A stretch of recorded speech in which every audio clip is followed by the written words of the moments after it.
Bonsoir à tous, bienvenue sur le plateau Equinox ce soir. Après Bertin Kissop, depuis un quartier du pénitencier de Kondengui à Yaoundé, avec 14 demandes en annulation, c'est au tour de Joshua Nambangui aussi, Maurice Kamto et Cabral Libi, respectivement candidats pour le Social Democratic Front du MRC et Parti Univers à la présidentielle de dimanche dernier, de solliciter l'annulation de cette élection. Si pour Maurice Kamto, le scrutin présidentiel devra être annulé dans 7 régions, à savoir le nord-ouest, le sud-ouest, tout le septentrion, à savoir l'extrême nord, le nord et la Damawa, l'est et le sud. Le député SDF Touvouri et candidat au SDF à la magistrature suprême, par contre, parle d'une annulation totale au motif que les populations du nord-ouest et du sud-ouest n'ont pas pu prendre part à l'élection.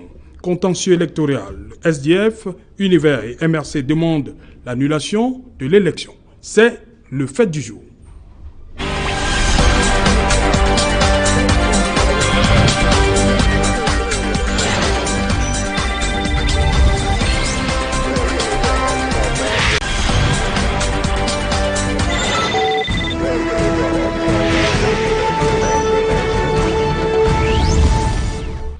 Voilà. SDF, MRC et Univers demandent l'annulation de l'élection. Pour en parler, je suis avec Thierry Niopé. Bonsoir. Bonsoir, c'est Jean Retour. Bonsoir également aux téléspectateurs de cette belle et prestigieuse émission. Voilà, merci. On ne vous a pas vu depuis le 7 octobre. Oui, mais la raison était évidente. Je l'avais même annoncé sur ce plateau en tant que journaliste de terrain, au-delà d'être responsable en matière de communication. Je me suis permis de descendre sur le terrain et j'étais justement du côté de l'Ouest pendant les 2 semaines de la campagne électorale où j'ai dû toucher du doigt la réalité de cette partie du pays. Ok. Bienvenue sur le plateau donc. Alain Djipo, bonsoir. Bonsoir Serge Alain et merci pour la nouvelle invitation. Voilà, vous êtes conseiller à la direction de publication du bien nommé quotidien Le Messager. Voilà, vous êtes là. Bon, je commence avec vous, Alain Djipo. Le SDF évoque le fait qu'il y a une bonne partie du Cameroun, tout entier, qui n'a pas participé. Et quand il fait référence au nord-ouest et au sud-est. Sa revendication est-elle fondée? Je crois que le recours introduit par le SDF dans le sens de demander l'annulation de l'élection présidentielle, tout au moins dans la partie dite anglophone, peut se comprendre à plusieurs niveaux. D'abord parce que vous savez que depuis 2 ans, de ce côté-là, notamment dans les régions du nord-ouest et du sud-ouest, il sévit un climat des plus délétères, pour ne pas dire le moins. Les tensions sont tellement vives qu'au point où les populations qui devraient naturellement prendre part au scrutin, qui sont également inscrites sur les listes électorales et devraient remplir en toute légalité, en toute légitimité, n'est-ce pas, leur devoir de citoyen, n'ont pas pu le faire tout simplement parce que, au regard du contexte d'insécurité ambiant, au regard du climat de tension, au regard des exactions commises par toutes les forces en présence de ce côté-là, ces populations ont préféré prendre la poudre d'escampette et se sont réfugiées dans diverses localités du pays et même en dehors du pays.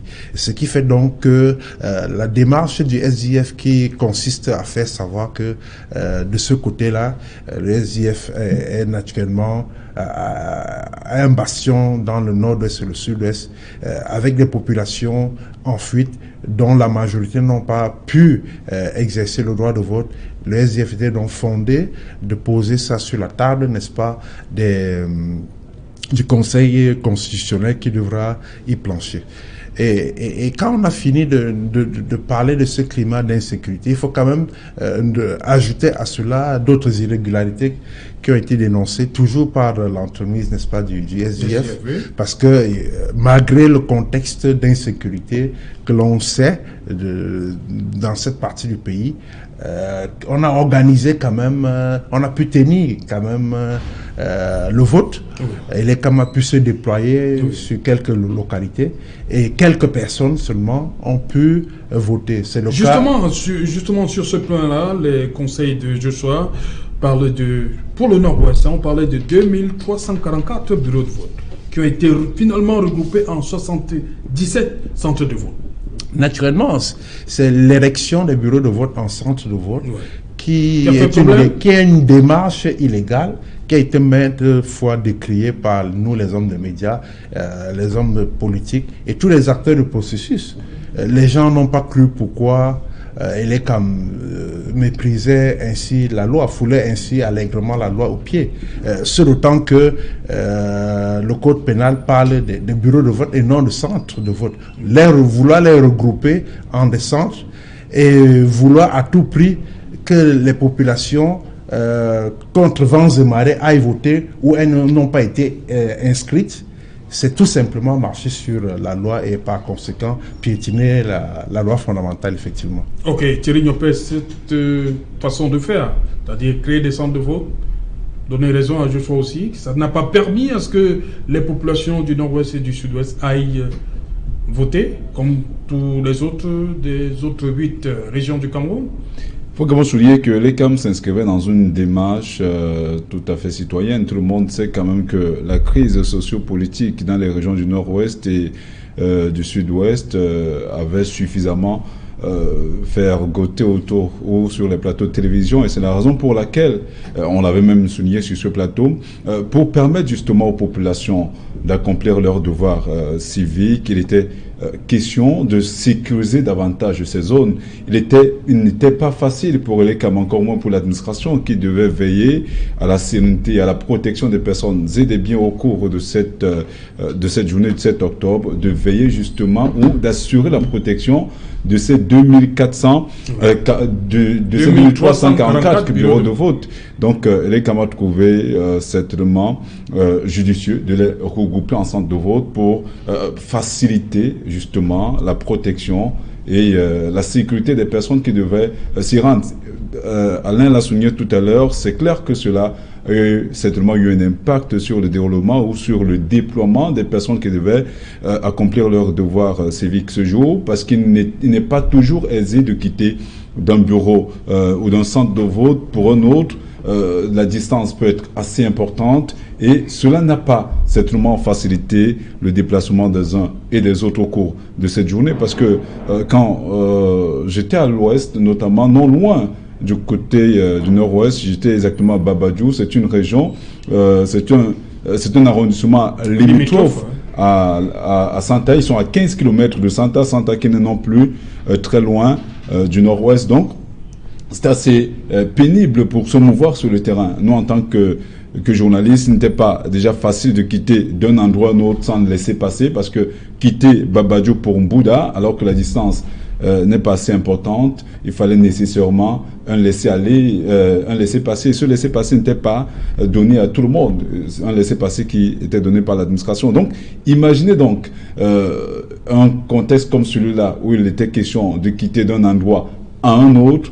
Il était tout à fait normal pour les uns et les autres de vaquer difficilement à cette occupation, malheureusement. Voilà, un autre aspect qu'évoque Joshua aussi, c'est cette batterie de restrictions des libertés, que ce soit au sud-ouest comme au nord-ouest.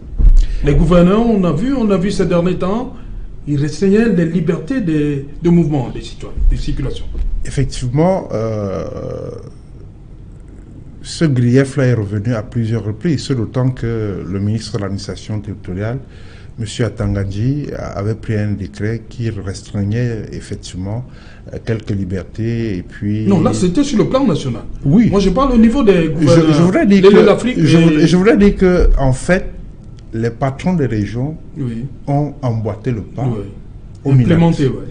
Ont emboîté tout simplement le pas au MINAT parce que vous savez très bien que sur place, si on peut évoquer le cas du littoral où nous étions, le préfet de Vouri avait par exemple pris une mesure qui visait à restreindre, à fermer certains commerces, à l'exception des boulangeries, des pharmacies et des stations services. Cette mesure, par exemple, qui a été strictement appliquée dans le Vouri, a eu toutes les peines du monde à s'appliquer dans le Mungo, où nos reporters ont constaté qu'il y avait des boulangeries ouvertes et l'autorité administrative est venue exiger la fermeture.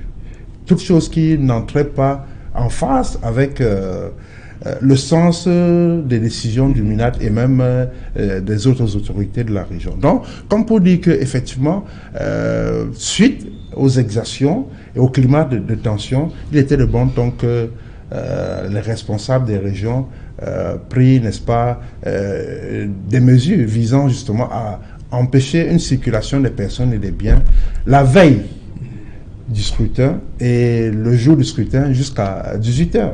Cette mesure a été tout simplement respectée dans la plupart de localités où beaucoup de gens ont préféré même garer leur véhicule et battre le pavé tout simplement à pied pour allier des centres de bureaux de vote pour des lieux de culte et autres. Vous vous souvenez que l'élection s'est déroulée un dimanche. Oui. Et dans le jour de prière pour ceux qui devraient se rendre, pour les chrétiens qui devraient se rendre, n'est-ce pas, à l'église pour glorifier le Seigneur. Donc, pour me résumer, je crois que toutes ces mesures visaient quand même à délimiter, à prévenir le phénomène des charters qu'on a souvent décrié lors des opérations électorales où des gens qui sont inscrits dans une ville lambda sont transportés nuitamment dans un autre coin du pays pour des opérations frauduleuses, dolosives, électorales. Et donc, je crois que ces mesures visaient justement à réduire un tant soit peu le champ, n'est-ce pas, de ces irrégularités qui, ma foi, ont toujours eu la peau dure. À bien de bureaux de vote, on a constaté que la mayonnaise n'avait pas pris et que, en raison, n'est-ce pas, d'un certain nombre de dysfonctionnements, on a noté aussi des irrégularités qui reviennent et c'est sur lesquelles, ce sont ces irrégularités-là sur lesquelles s'appuient les partis politiques aujourd'hui pour introduire un recours en annulation qui est partiel, qui est total, n'est-ce pas, de l'élection présidentielle qui s'est déroulée le 7 octobre dernier. Oui, on va revenir sur cette... je aussi pense que la nation camerounaise n'a pas pris part au scrutin. Et ils disent, le président de la République, à leur sortie des urnes, serait considéré comme étant celui des francophones, légitimant et renforçant, pour ainsi dire, les thèses séparatistes. Je veux que ce soit Wilfried et Kanga qui nous en disent un mot. Bienvenue déjà, Wilfried et Kanga. Merci, bonsoir. Serge Alain, bonsoir. Bonsoir aux téléspectateurs. Voilà, Joshua aussi pense que le fait que les populations du nord-ouest et du sud-ouest n'aient pas véritablement pris part au scrutin de dimanche, ça renforce un peu. C'est une affaire purement francophone. D'une certaine façon, de manière générale, il faut dire avec beaucoup de sérieux que dans un pays qui connaît un contexte de tension, dans un pays qui est, on va dire, divisé, dans un pays qui connaît des rixes entre plusieurs partis, ce n'est pas le bon moment pour organiser une élection présidentielle. D'ailleurs, on a eu le même événement lors de la crise en Côte d'Ivoire en 2011, où un économiste camerounais, Jean-Paul Pogala, a adressé une missive au secrétaire général de l'ONU et à M. Choi, Ban Ki-moon et M. Choi, en demandant, lui qui est sud-coréen, M. Ban Ki-moon, est-ce qu'il est possible qu'il aille entériner des élections qui réunifient les deux Corées alors que les deux pays sont séparés depuis la guerre de Corée et la fin en 53. Oui. Est-ce qu'il est possible d'organiser comme ça une élection, un président commun pour les deux Corées? Dans le même siège, le contexte camerounais fait que le pays étant en proie à justement cette crise-là entre deux partis, le contexte n'est pas propice. Cela dit, Étant donné que quand bien même les candidats auraient dit qu'ils ne vont pas aux élections, les élections se seraient de toute façon tenues parce que l'État camerounais qui ne se remet pas en question et considère qu'il a bien fait rejetterait la faute sur les autres en disant on a organisé des élections, selon nous tout se passe bien, vous n'êtes pas allés aux élections et donc vous avez garanti à Paul Biya une probabilité de victoire de 100%. Donc pour se donner au moins 50% de chances de réussir, ils sont allés à cette élection parce que d'un autre côté, oui, c'est contre-productif. Ne pas aller à l'élection, c'est créer une situation où le président Paul Biya demeure au pouvoir alors qu'on voudrait qu'il s'en aille. En fait, ce serait paradoxal. Donc, ils y sont allés en tablant sur deux volets. D'abord, le premier volet, c'était le projet, en essayant de convaincre les populations, aussi bien Cabral Libi que Joshua Oshi ou que Maurice Kamto, que j'ai soutenu, chacun de ces partis. Les autres même aussi ont élaboré un plan d'action, un programme de société qu'ils ont présenté avec beaucoup de sérieux à la population en disant voici ce qu'on nous propose, voici ce qu'on vous propose. Et voilà, constater que comparé au programme politique du RDPC, du côté du RDPC, c'est plus ou moins le néant absolu. Donc ça c'était le premier élément. Et le deuxième élément, ils ont essayé avec leurs moyens de veiller au bon déroulement de ces élections en mettant des scrutateurs là où c'était possible en fonction vraiment de l'envergure de chacun des partis. Aucun, mis à part le parti au pouvoir, n'a réussi évidemment à avoir des scrutateurs dans toutes les zones, ce qui a donc conduit dans les zones où il n'y avait pas de scrutateurs à ces fraudes ou tentatives de fraude, et même dans les zones où il y avait des scrutateurs, tout ça conduit quand même à tout type de manipulation, parce que notre État, l'État dans lequel nous vivons, peine à apprendre de ses erreurs et continue lui-même à tendre la main à ceux qui le critiquent. Aujourd'hui, cet après-midi, nous étions dans la demeure de monsieur Albert Ndjangan. On en parle en deuxième partie du Equinox. Voilà, pour brosser, en tout cas. C'est prévu. Voilà, pour brosser, en tout cas, nous étions dans un cadre privé et les autorités ont quand même décidé que quelque chose qui se passait en privé pouvait être annulé. Donc, on a des éléments comme ça, tout autant qu'on a des éléments factuels. En tout cas, chacun de ces candidats a en sa possession des témoignages avec preuve à l'appui qui démontrent que dans certaines zones où il y avait quand même un scrutateur d'un parti d'opposition, les résultats étaient à 100%, ce qui est impossible parce qu'un scrutateur du MRC ne va pas aller jeter le bulletin de Paul Biya dans l'urne, donc forcément il y a eu manipulation et il demande, en tout cas dans le cas du MRC par exemple, l'annulation au moins dans ces zones-là où cela s'est passé parce que ça perd son cadre légal quand les règles de l'art ne sont pas respectées.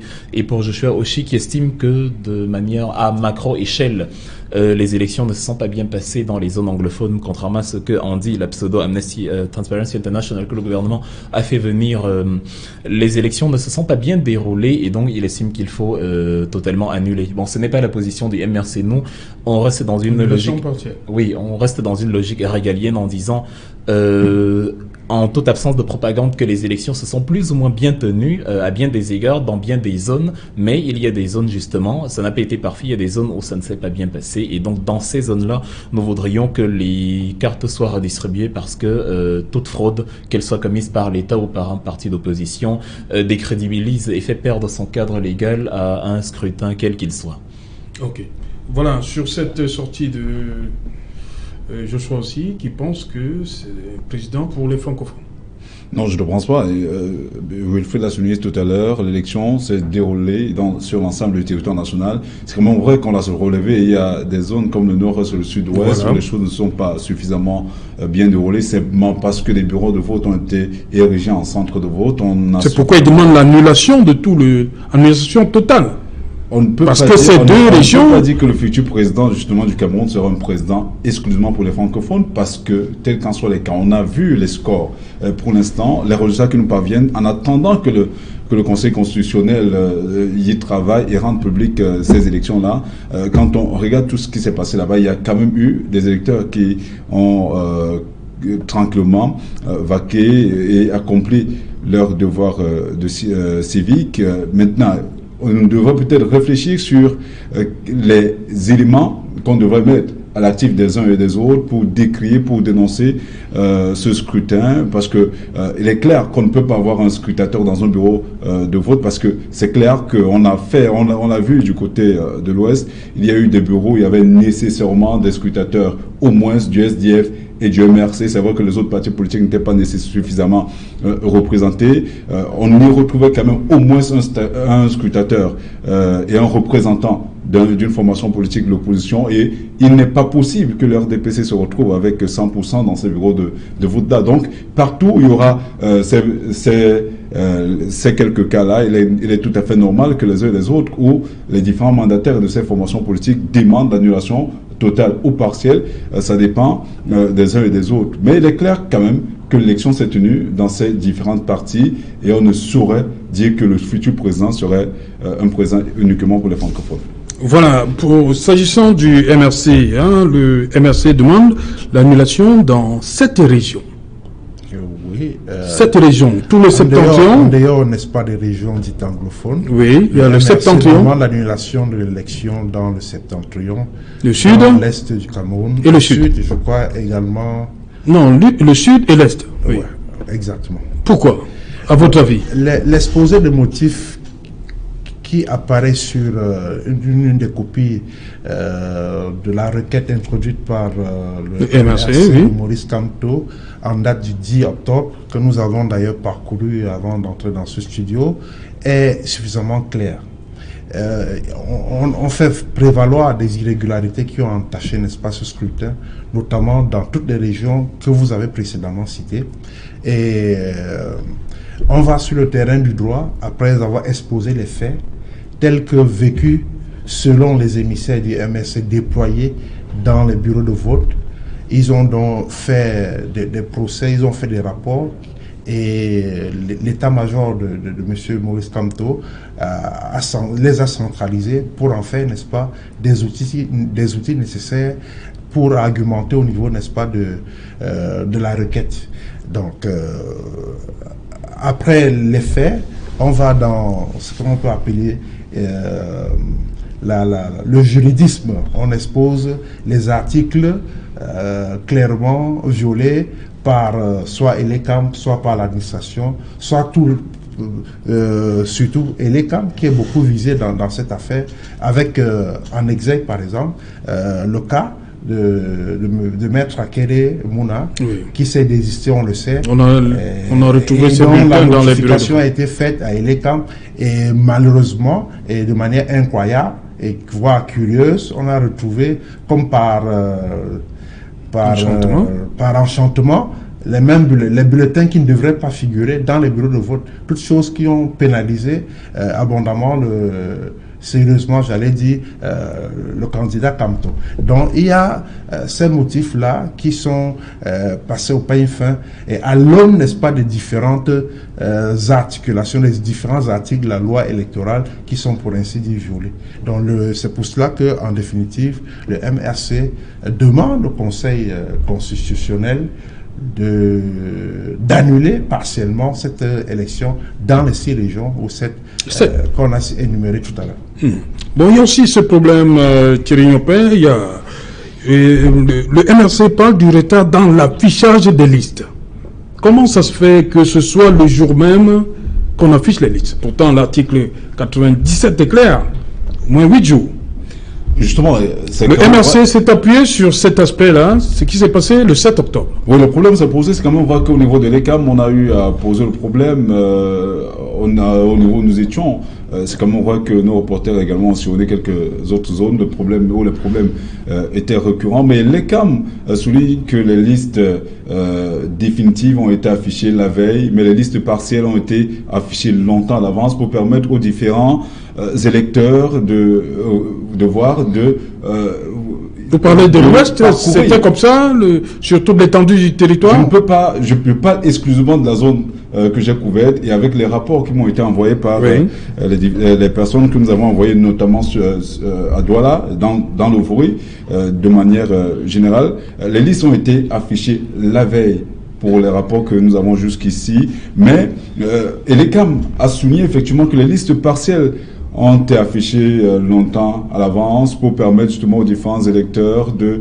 vérifier leur nom, de recenser les différentes irrégularités pour les porter à qui de droit. Parce que je vous rappelle justement que... Et les CAM tiennent donc plusieurs discours, là. On a suivi des reportages ici où ils nous faisaient savoir, je crois, dans la 5e, que pour éviter le vandalisme, ils ne pouvaient pas afficher avant Le 7. C'est peut-être le détail qu'il fallait préciser ici. Les listes ont été affichées dans les représentations ou dans les antennes, comme on les appelle, les antennes régionales ou communales de l'ECAM. C'est là-bas que les uns et les autres allaient les vérifier, parce que le jour du scrutin, on s'est rendu compte qu'il y avait des gens qui avaient les cartes d'électeurs dont les noms ne figuraient pas sur les listes électorales. Il y avait des gens qui avaient les noms sur les listes électorales, des cas qui sont d'ailleurs plus ou moins passables, parce que quand votre nom figure sur une liste électorale et que vous n'avez pas de carte d'électeur, vous pouvez accomplir votre devoir civique sans aucun problème. Mais quand vous êtes détenteur d'une carte électorale alors que votre nom ne figure pas sur une liste électorale, vous ne le ferez pas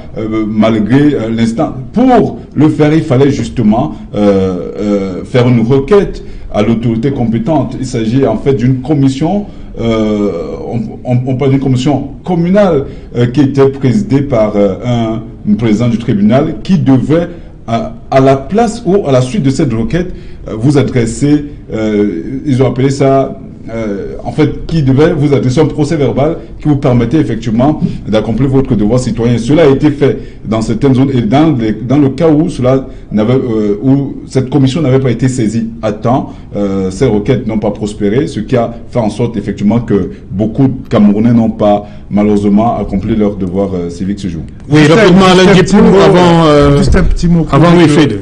Encore une fois, ELECAM, à l'observation, on constate que ELECAM se prend des libertés vis-à-vis du code électoral.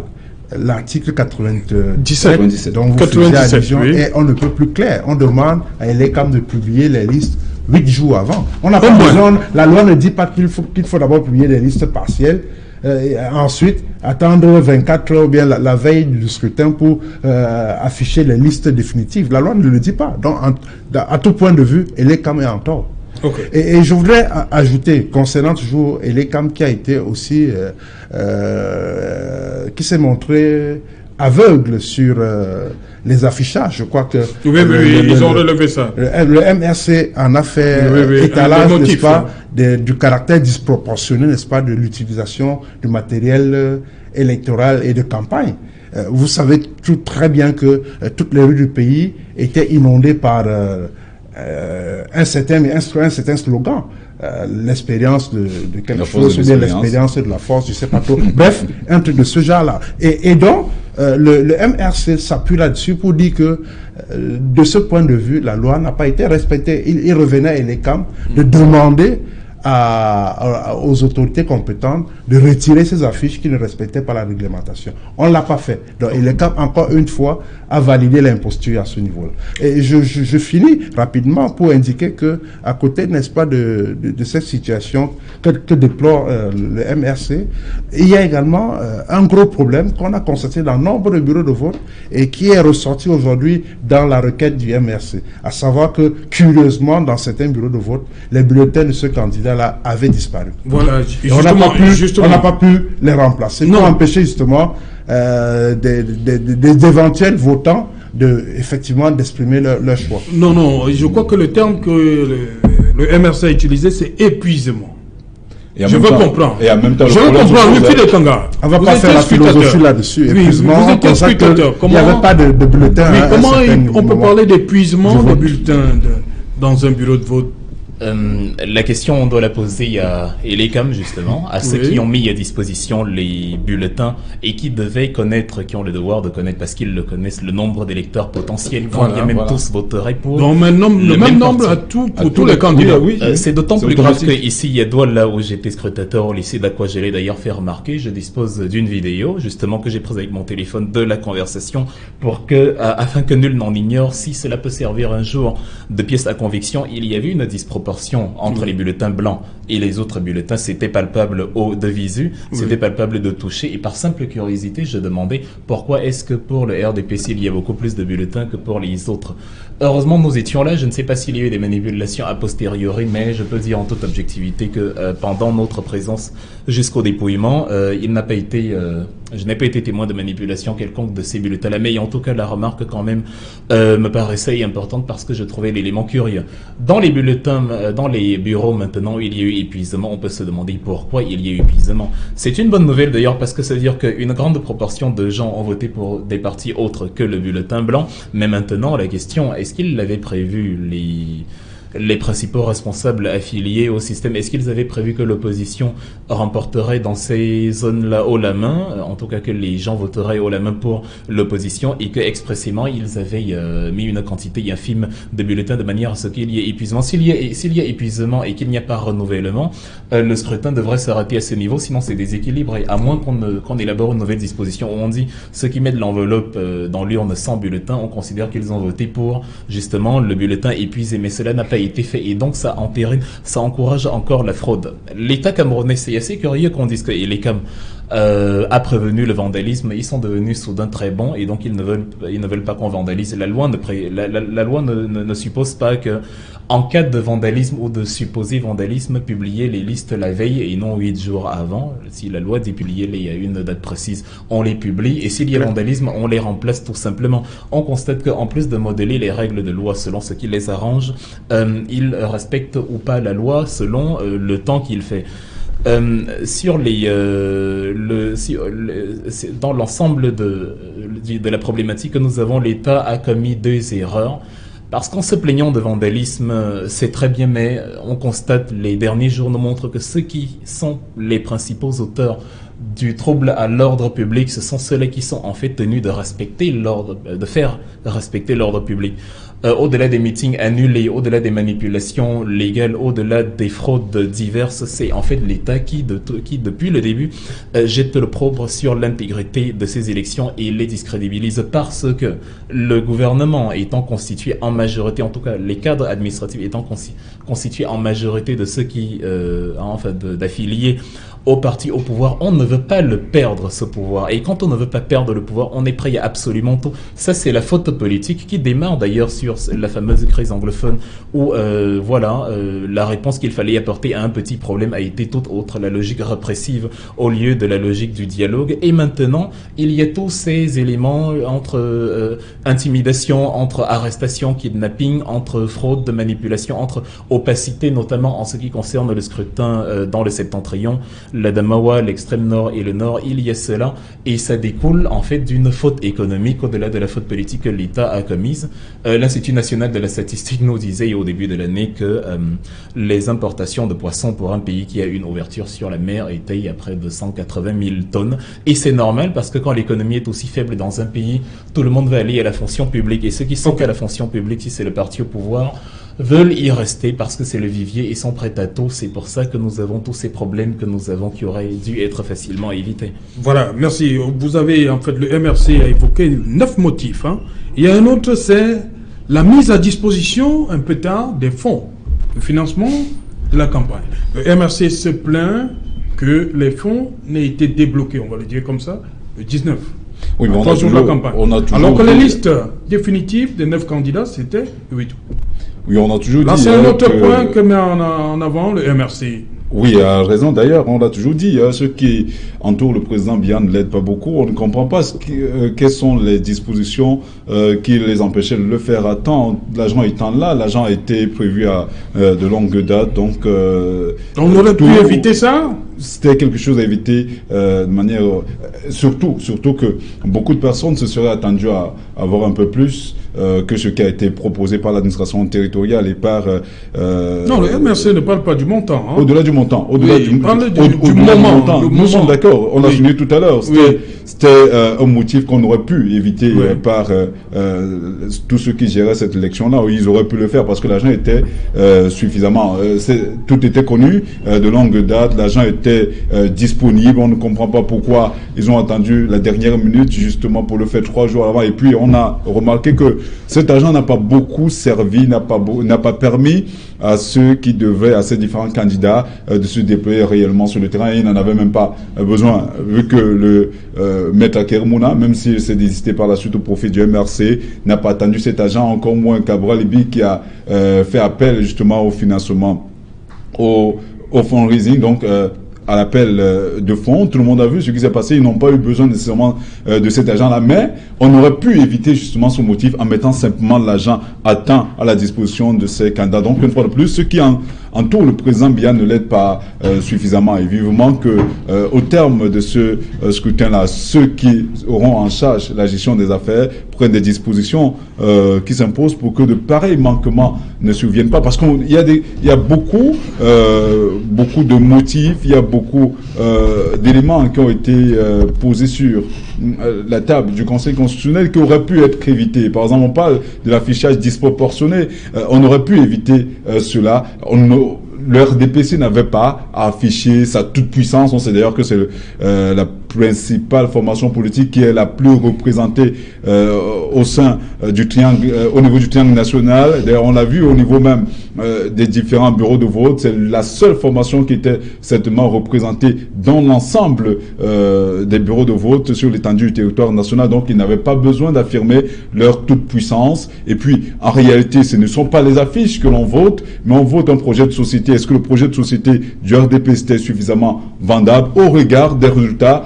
Pour l'instant, on reste assez dubitatif parce que les résultats ne sont pas encore connus. C'est quand même vrai que en dehors de l'Ouest où le MRC a suffisamment affiché sa prédominance, en dehors des zones comme le Mongo, notamment Konsamba premier et deuxième, en dehors d'une partie du littoral, les résultats ailleurs qui nous sont venus des réseaux sociaux nous montrent quand même que le RDPC a affiché un bon comportement sur le plan électoral. Est-ce que les résultats présentés ou affichés dans les réseaux sociaux sont des résultats vrais et conformes?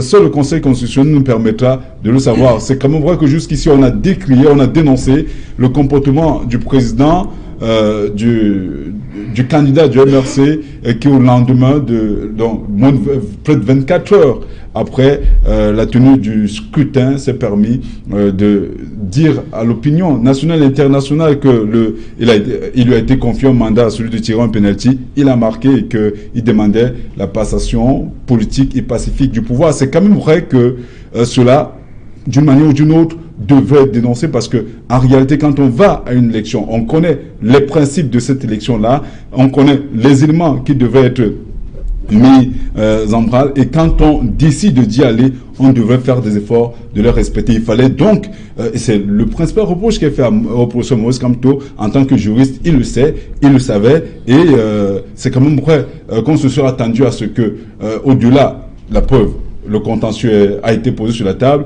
Maintenant, après avoir tiré dans le penalty et après l'avoir marqué, comment se fait-il qu'aujourd'hui, il demande encore l'annulation de ce scrutin-là? C'est assez incompréhensible. Okay. Une minute. Oui, rapidement, on va accueillir Fabrice Tueli. Effectivement, je voudrais ajouter un élément de compréhension au caractère disproportionné qui a effectivement marqué la gestion, n'est-ce pas, de la campagne et même des élections. Toutes choses qui ont trouvé un espace dans la requête du MRC. Pour dire que effectivement le MRC a dénoncé le temps d'antenne alloué aux partis politiques.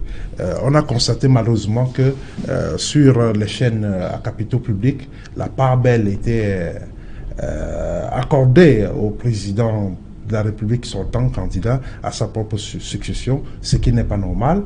On a également remarqué que du point de vue de la répartition des enveloppes, si tous étaient supposés percevoir 15 millions, on a remarqué quand même qu'à côté de ça, il y avait un candidat qui utilisait les moyens de l'État pour se mouvoir.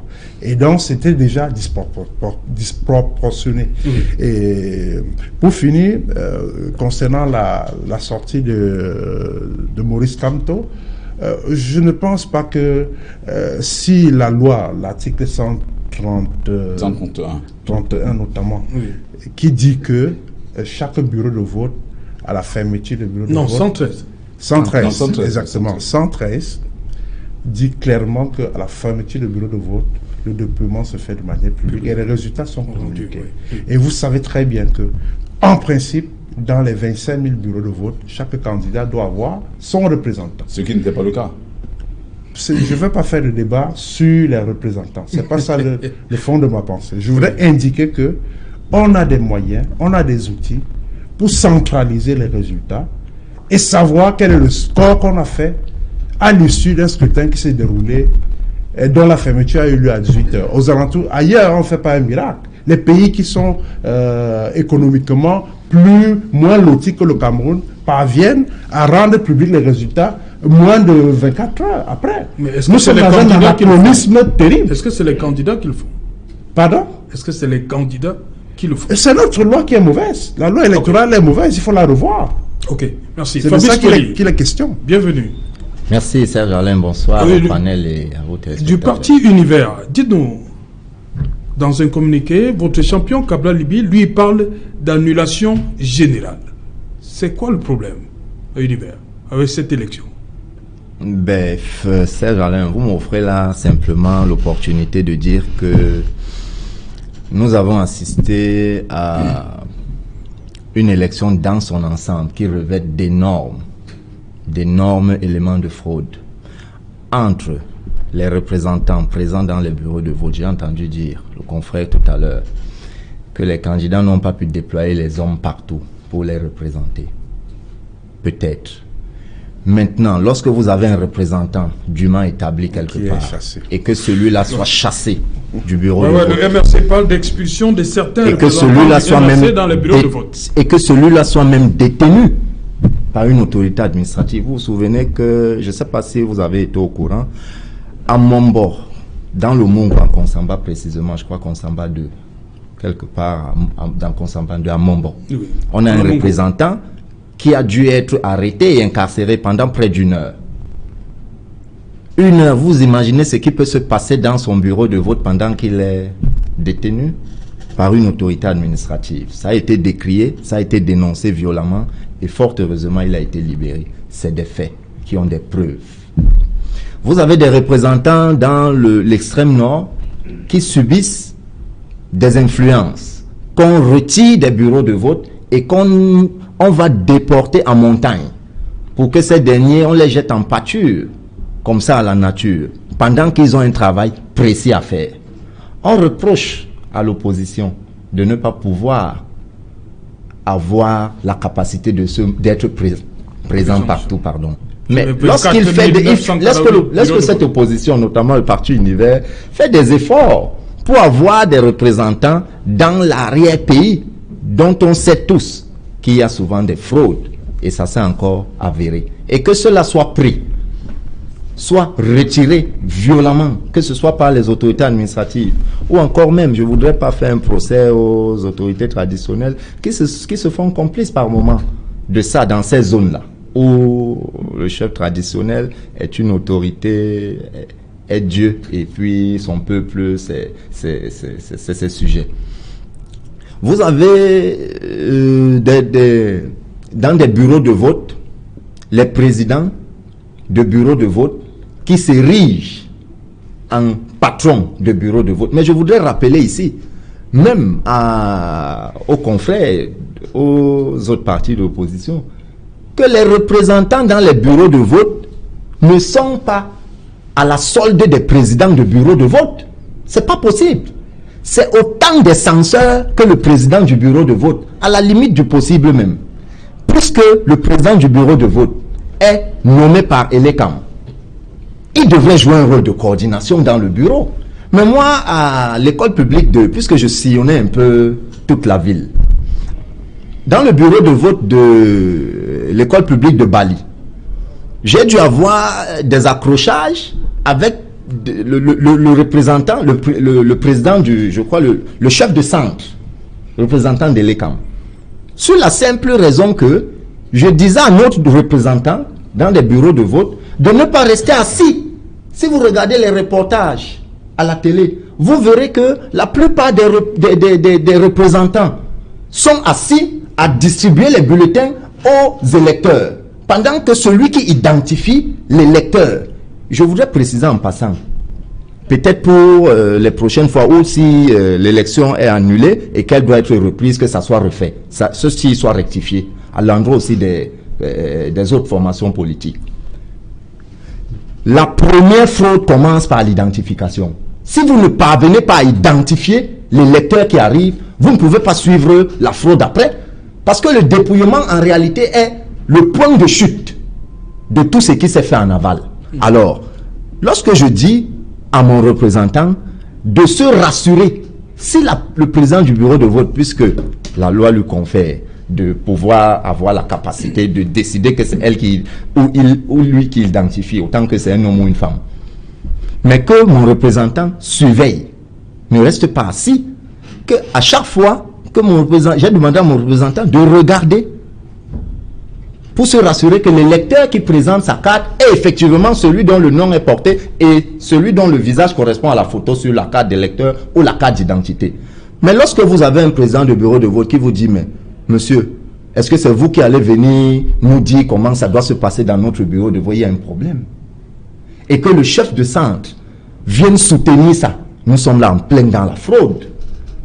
Alors moi je leur ai dit, ça ne peut pas se passer comme ça. Okay. Ça se fera simplement comme ça doit se faire. Le surveillant dans le bureau de vote, c'est le représentant.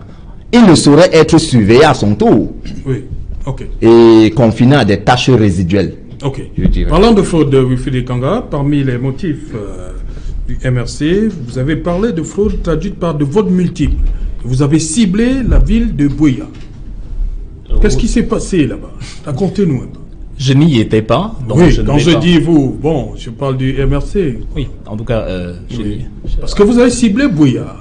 Parce que c'était grave de ce côté-là. Parce que la partie anglophone est la partie où le vote a eu le plus de difficultés à se tenir.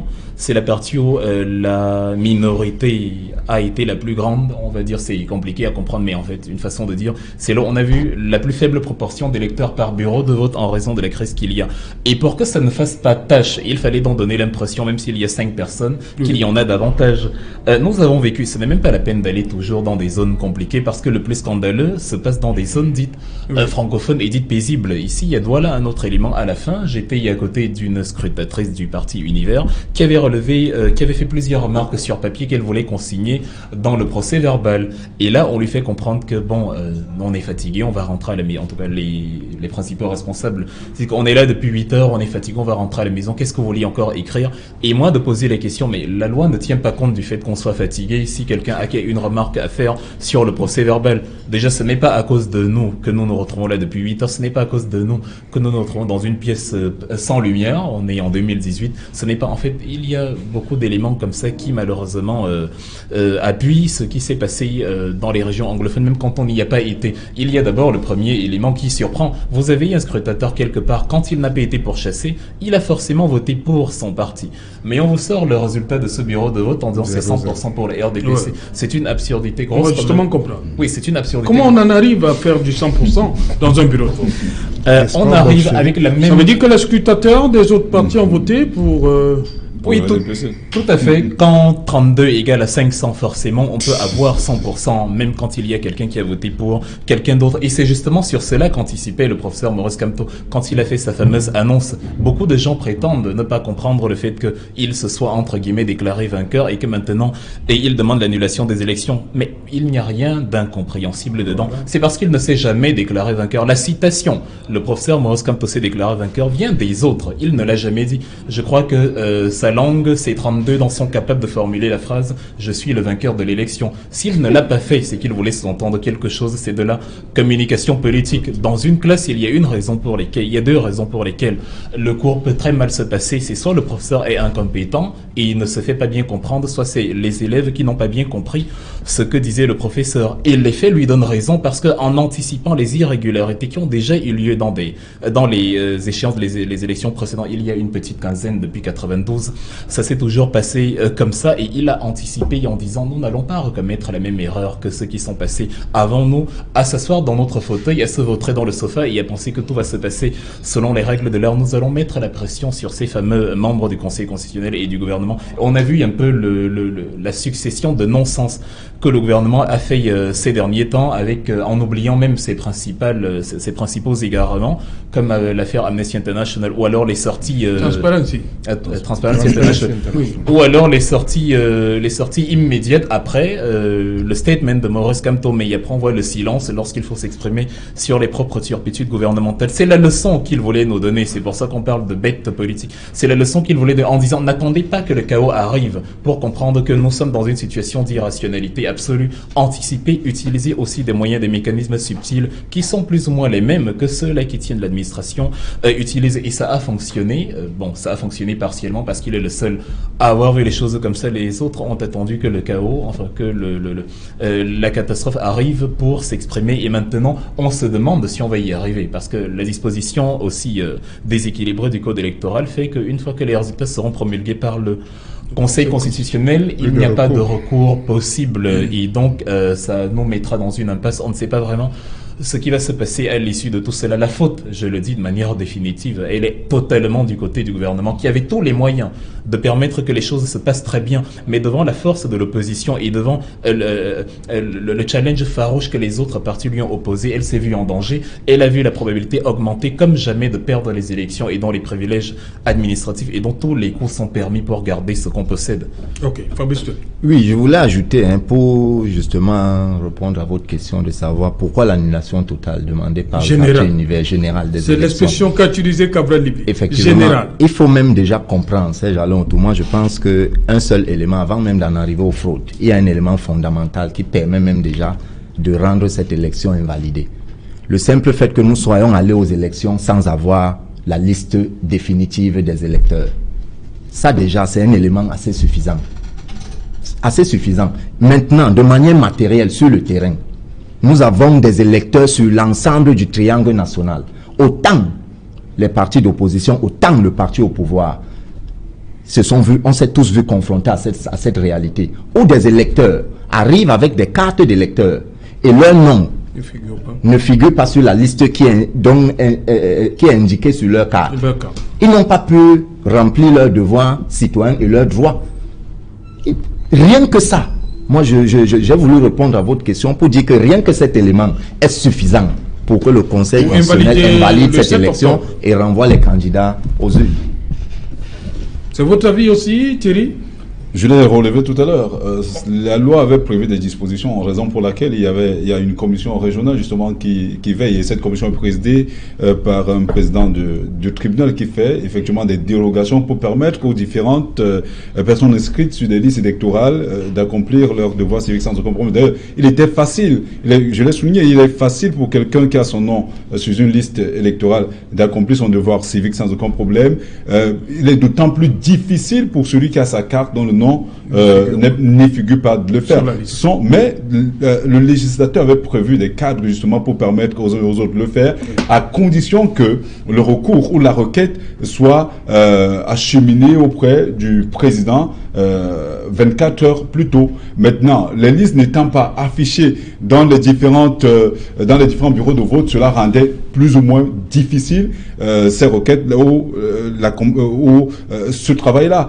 Mais on s'est rendu compte que pour des plus futés, on l'a souligné, c'est vrai quand même que l'ECAM a commis une erreur à ce niveau. Les listes ont été affichées dans des antennes régionales. Eux, ils parlent de listes provisoires.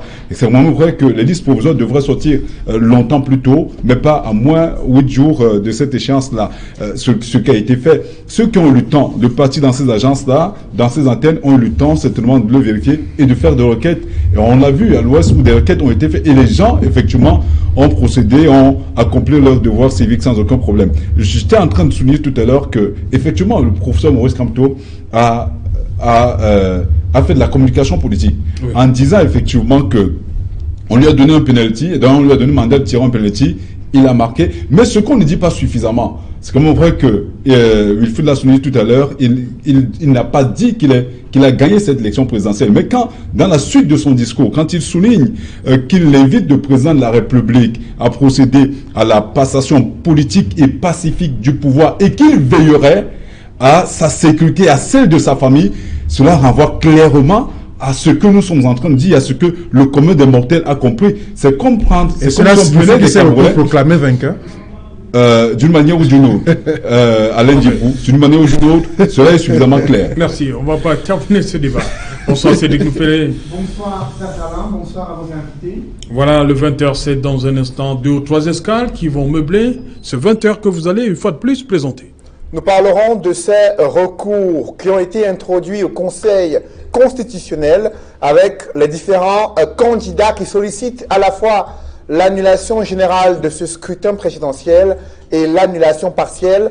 Quels sont les principaux motifs évoqués dans ces recours? Nous en parlerons dans le journal de 20h. Ensuite, nous évoquerons également la météo politique qui annonce un climat de plus en plus tendu, notamment à Douala. Une conférence de presse de bâtonnier Yondo Black a été particulièrement interrompue avec force par les éléments des forces de l'ordre et des sécurités dans la ville de Douala. Comment en est-on arrivé là? C'est à suivre dans le journal de 20h. Serge Alain. Voilà, madame, monsieur, le développement de tous ces titres, c'est dans le 20h de Cédric Noufélé. Quant à moi, je vous retrouve après, toujours en compagnie de mes invités pour le débrief.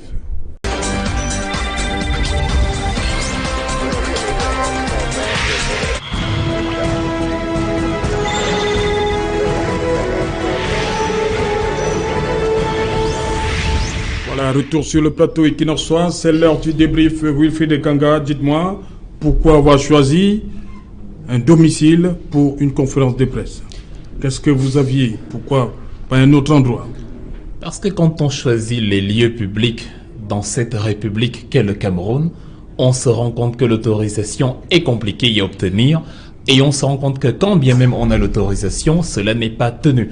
On a eu un échange hier sur votre plateau avec monsieur Georges du côté du journal Repère. Sur Georges Sémé. Oui, sur un fameux article 10 qui réglementait la vie politique camerounaise, où j'ai tenté de lui faire comprendre que c'est très beau ce Cameroun de jure, ce Cameroun juridique sur les papiers où tout normalement devrait se passer comme l'exigent les textes, mais le Cameroun de facto dans lequel nous vivons et les faits que nous observons et que nous subissons nous amènent à quelque chose qui est impossible à comprendre.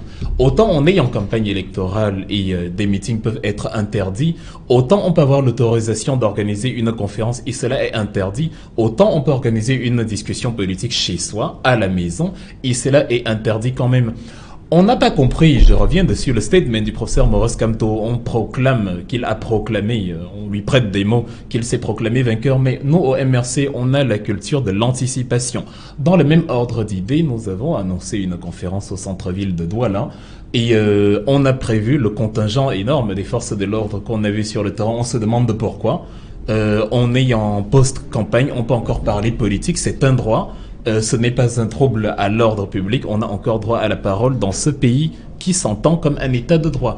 Et par anticipation, on a délocalisé, on a changé de lieu. Mais malheureusement, tout le monde n'a pas ce sens de l'anticipation. Parfois, bon, c'est vrai que ce n'est pas si mauvais que ça finalement, mais c'est à cause des directs Facebook que certains présents au domicile de monsieur Albert Djonga ont fait, qui ont alerté, qui ont informé, parce qu'aujourd'hui, avec la technologie, les informations vont à la vitesse de la lumière. Donc, du coup, informés de notre présence dans un autre lieu, les forces de l'ordre ont débarqué et nous ont demandé d'annuler la conférence. Le gros point d'interrogation était justement pour quel motif, pour quelle raison.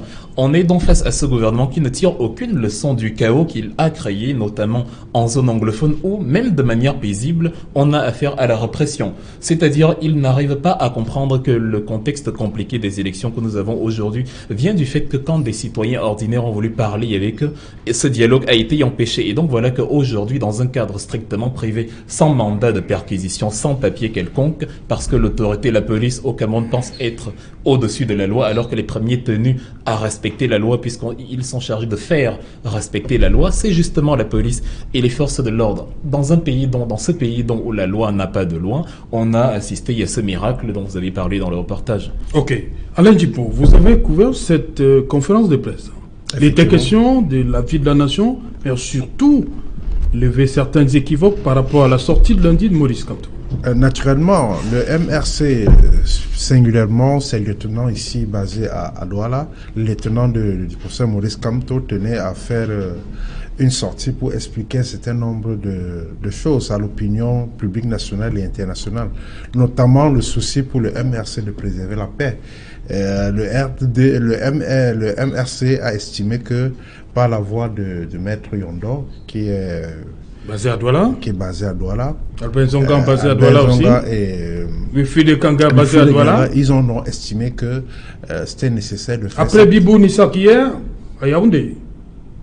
Oui, je pense que c'était à Douala l'étape de Douala s'inscrivait dans leur stratégie. Moi, je n'étant pas dans le cercle de décision au MRC. Je ne peux pas savoir pourquoi ils ont tenu à faire ça aussi à Douala. Mais en tant que journaliste, j'ai observé que l'annonce qui a été faite un jour plus tôt sur les réseaux sociaux a facilité la mobilisation des flics et des pendants au domicile de Maître Yondo. Tôt ce matin, toute la zone était, la zone de Aqua, du côté d'un supermarché de la place, était quadrillée par des éléments de force de maintien de l'ordre. Oui. Et le téléphone arabe a fonctionné, a fait le reste pour que, mis au parfum de ce que la police et la gendarmerie rôdaient dans les parages, il était plus judicieux de changer, n'est-ce pas, de lieu. C'est comme ça que ceux qui avaient eu l'information se sont retrouvés directement chez Albin Zonga, où finalement la conférence a pu se tenir. Malheureusement pour les forces de l'ordre, les deux commissaires qui se sont pointés sur ordre de monsieur le préfet du Vouri ont dit clairement qu'ils sont venus sur l'ordre de monsieur le préfet interdire la manifestation parce que celle-ci n'était pas déclarée. Et ce qui a fait sortir, n'est-ce pas, monsieur Albin Zonga, oui, qui estimait que c'était pas du tout possible parce que il est un homme politique, il est de surcroît chez lui en train de tenir une réunion en privé avec des amis. Et que les deux commissaires sont entrés par effraction dans son domicile sans mandat pour demander aux gens de se mettre dehors. Il faudrait donc que ces éléments de la police embarquent lui aussi, l'embarquent également. Donc, sur ces entrefaites, en fait, la conférence était terminée au moment où les deux commissaires se sont introduits intempestivement dans la salle. Parce que, en fait, Maître Yondo avait déjà fait sa déclaration. Albin Zonga avait reprécisé le message de Maurice Kamto. Et il s'apprêtait à faire la passe à Wilfried Ekanga lorsque les deux commissaires, un en civil et un autre en tenue claire avec des talkie-walkie collés aux oreilles, sont entrés brutalement dans la salle et demandé l'arrêt, n'est-ce pas, de cette réunion avec la presse. Okay. Et finalement, le message a été passé. Maître Yondo a fait prévaloir également sa sagesse en demandant aux militants qui étaient venus aussi en grand nombre assister à cette conférence. C'était pas un meeting, mais c'était une conférence de presse. Mais on a quand même noté la présence fort remarquée, n'est-ce pas, des militants du MRC qui étaient déjà échaudés par une présence malveillante des flics et qui voudraient réagir d'une manière ou d'une autre. Heureusement, Maître Yondo a demandé aux uns aux autres de se retirer parce que la conférence était terminée. Ok. Thierry Nyopper, au cours de cette conférence, Maître Yondo Black est revenu sur l'article 137, code électoral, sur la proclamation des résultats, sur le délai.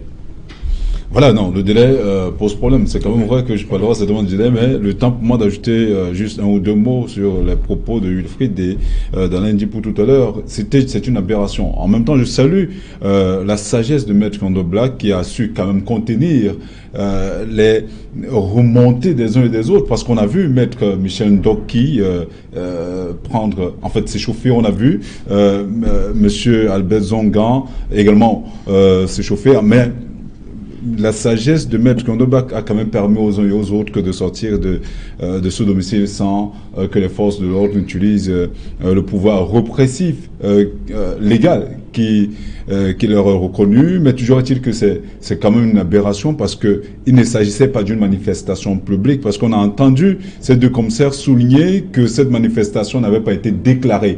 En réalité, seules les manifestations publiques doivent faire l'objet d'une déclaration selon l'article, je crois, 3, alinéa 2 de la loi, je crois, de la loi numéro 90/055 du 19 décembre 1990, portant manifestation publique et réunion. Donc, il ne s'agissait pas d'une réunion, d'une manifestation publique, il s'agissait simplement d'une rencontre Alain l'a appelé conférence de presse. Ça aurait pu être une rencontre formelle entre amis pour parler justement, comme Albert Zongan l'a souligné, de la politique. Ce n'est pas nécessairement une conférence de presse. Donc, cela ne devait pas faire l'objet d'une déclaration. Une fois de plus, on dénonce cette manière de faire. On n'a pas compris pourquoi ces hommes en tenant, comme moi, le préfet du département du Vouri s'est permis, une fois de plus, de permettre à ces gens de se donner un spectacle de manière inutile, parce que en réalité, cela ne valait pas la peine.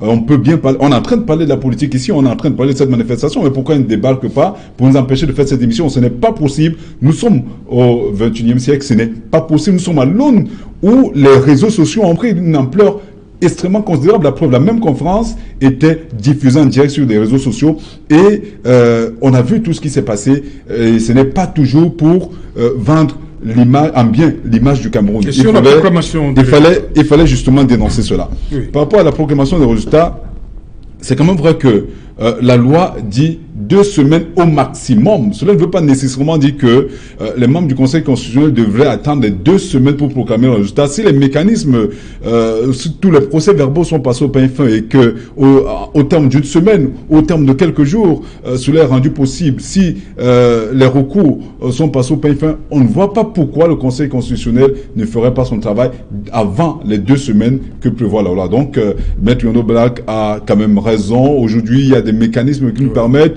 avec les réseaux sociaux, avec la nouvelle technologie Internet, nous facilite quand même la tâche. C'est là où la lumière n'existe pas, comme dans mon village, notamment en Dognis, mais pourtant nous avons le barrage hydroélectrique de Masso, de Sonlolo, qui produit la lumière. Nous-mêmes, on n'a pas de lumière, mais donc là où ça existe, là où ces cas existent, on peut, d'une manière ou d'une autre, attendre l'acheminement des procès-verbaux. Mais là où la technologie permet de le faire le plus tôt possible, il faut le faire et puis rendre ces résultats le plus tôt possible, parce que plus on met du temps, plus cela facilite justement la manipulation des procès. Voilà, cela permet parfois la manipulation des procès-verbaux. Parce que je prends un cas très simple. Ça s'est retrouvé à l'ouest, mais également ici à Douala. Je ne citerai peut-être pas la localité de manière directe. Bon, si vous voulez, hein, à Douala deuxième, où on retrouve des procès, où on retrouve des résultats assez différents de l'administration et de l'ECAM. Quand on compare les deux, les chiffres varient en fonction de l'un et de l'autre. À partir de là, cela pose problème. Pourquoi on ne peut pas, d'une manière générale, avoir les mêmes résultats pour permettre, pour faciliter cette programmation-là? Ce sont des petits détails quand même qui poussent ces différents candidats à poser nécessairement des problèmes post-électoraux. Ok, Fabrice Toli, c'est une façon pour le bâtonnier Yondo Black de mettre de la pression au Conseil constitutionnel pour que les choses aillent vite, qu'on n'attende pas forcément le 21, le 22, quelque chose comme ça? En ce qui concerne... Et comme nous, on soif des résultats. En ce qui concerne la proclamation des résultats, la loi est claire. Le Conseil constitutionnel est seul habilité à rendre les résultats. Non, nous sommes au niveau du délai. C'est pas... Oui, c'est le délai. 15 jours. Janvier, 16 Alain. Maintenant, il va de soi que chaque acteur politique, on l'a d'ailleurs assez relevé sur ce plateau, joue sa partition en termes de mettre la pression au camp d'en face, qui a manifesté depuis 36 ans la force de tout ce qui est négatif, entre autres la fraude. Donc il va de soi que les formations politiques fassent des sorties pour mettre la pression. Pour revenir à la réunion d'hier avec Yondo Black et ce jour, oui, avec Albert Zongan, il faut dire que nous ne sommes plus dans un état de droit en réalité depuis très longtemps. Nous sommes dans un état de police. C'est pourquoi vous vous souvenez du meeting que nous devions tenir avec le candidat Cabral Libi au stade Sikam. Une histoire de meeting s'est transformée en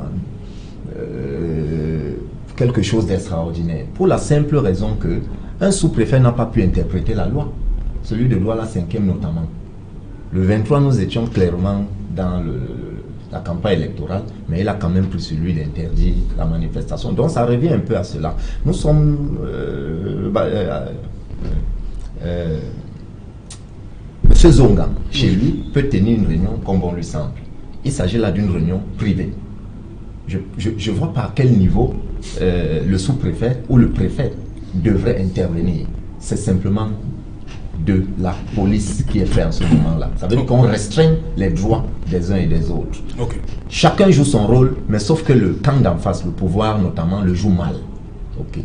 Maintenant, moi, je voudrais faire un commentaire sur la sortie du professeur Maurice Kamto pour dire que... Encore Un simple commentaire pour dire, peut-être en guise d'amélioration pour les prochaines fois, encore que les recours sont introduits, il a introduit un recours en annulation partielle sur 7 régions, sur 10. Ce qui prouve, peut-être que Wilfried sera d'accord avec moi que ça pose là le problème de ce que sa sortie a été précoce, entre autres.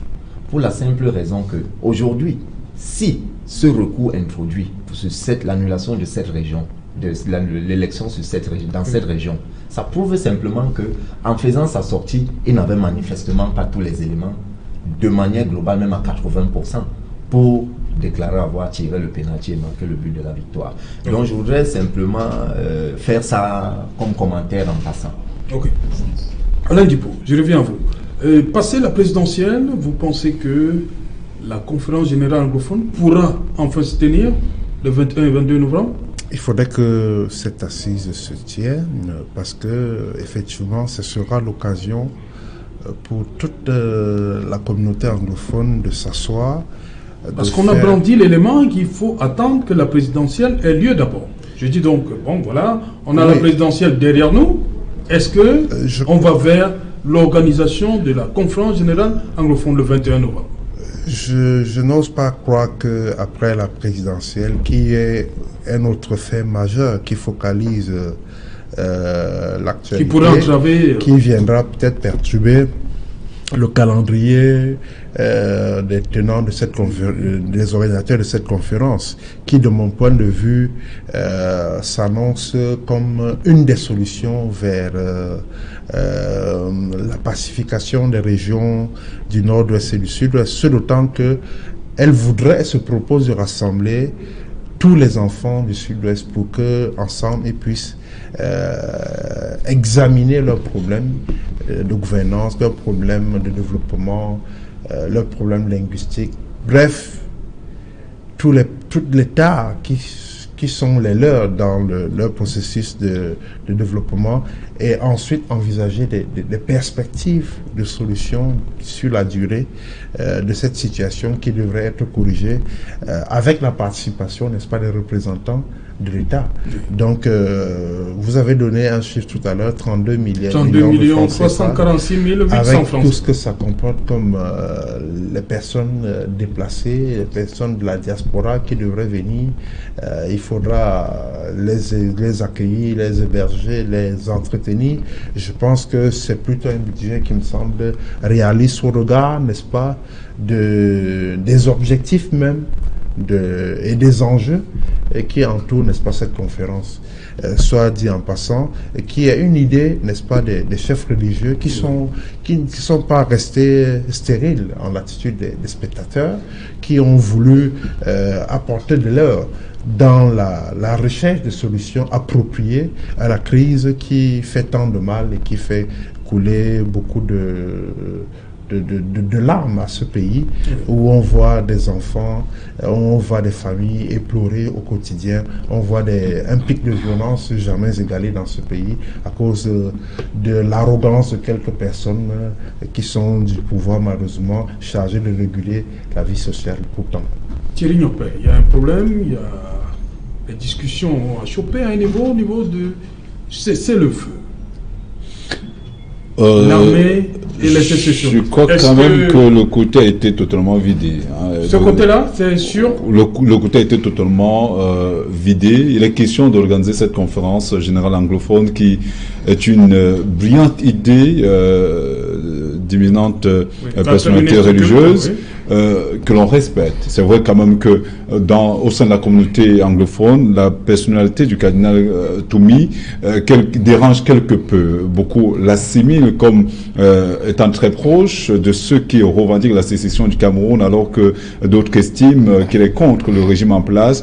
Mais toujours est-il que le gouvernement de la République a certainement accepté, accompagner cette belle initiative-là, qui, Alain l'a souligné tout à l'heure, viendra remettre sur la table du débat les problèmes auxquels les anglophones sont confrontés au quotidien. On espère qu'au terme de cela, de belles résolutions sortiront et peut-être cela viendra en appui à la Commission nationale pour la promotion du bilinguisme et du multiculturalisme, présidée par l'ancien Premier ministre Peter Mafani Moussonga, parce que en réalité, il faut sortir de cette impasse. Le problème anglophone a suffisamment causé beaucoup de crises au Cameroun. Vous avez vu, l'élection ne s'est pas bien tenue au nord-ouest et au sud-ouest. Vivement, justement, qu'au terme de cela, des solutions idoines soient trouvées. Rapidement, Wifé Kanga, nouvelle sortie de crise, cette conférence générale anglophone. Si l'État aussi joue sa partition, l'État camerounais est mal géré, malheureusement, il est très mal géré. Non, nous restons sur la crise, la conférence générale anglophone. Oui, Est-ce que ça va permettre qu'on sorte de cette crise anglophone? Il est très mal géré en ce sens qu'il y a une partie qui tire des leçons, des mauvais calculs qui ont été faits et qui veut utiliser une autre opération, mais en face, il y a un État qui applique toujours les mêmes formules. Ça doit être comme l'État le désire pour qu'il se maintienne dans l'ordre actuel des choses. Si cela n'est pas fait, il y a répression. Avec ce type de mesures, on peut tenir 1 milliard de conférences. Il n'y aura jamais de solution. Ok. Fabrice Tolé, rapidement. Oui, sur la question, moi je pense que cette conférence doit avoir lieu pour la simple raison qu'elle offre un lac sur la pléiade de solutions qui ont été proposées afin de sortir à une solution de crise. Ok, merci cher monsieur d'être venu. Merci. C'est le tour dans vos différentes rédactions, comme dit souvent. C'était un plaisir. Voilà, merci madame, monsieur. C'est ici que prend fin Equinox Soir, rediffusion 23h GMT. Il sera minuit en Don Hisbe, non loin de son loulou. Voilà, Sanaga Maritime. Bonne soirée à vous.